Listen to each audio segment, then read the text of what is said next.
isang abandonadong bahay sa Dagupan City. Nako, halos matakpan na raw ng campaign posters. May ulat si Russell Simorio.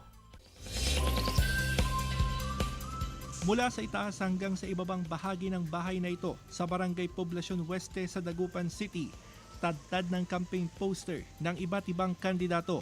Halos matakpan na ng mga tarpaulin ng dingding ng bahay. Ayon sa mga nakatira malapit sa bahay, nasa ibang bansa ang may-ari nito. Basta na lang daw nagkabit ang mga kandidato sa lugar.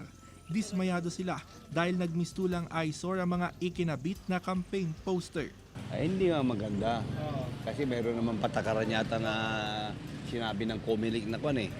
Hindi naman sila sumusunod. Ibig sabihin yan, hindi sila karapat dapat na iboto. Ayon sa Comelec, maaring magbaklas ang may-ari ng bahay o establishmento na nilagyan ng campaign poster nang walang pahintulot. Bawal din ang mga oversized na tarpaulin ng mga kandidato.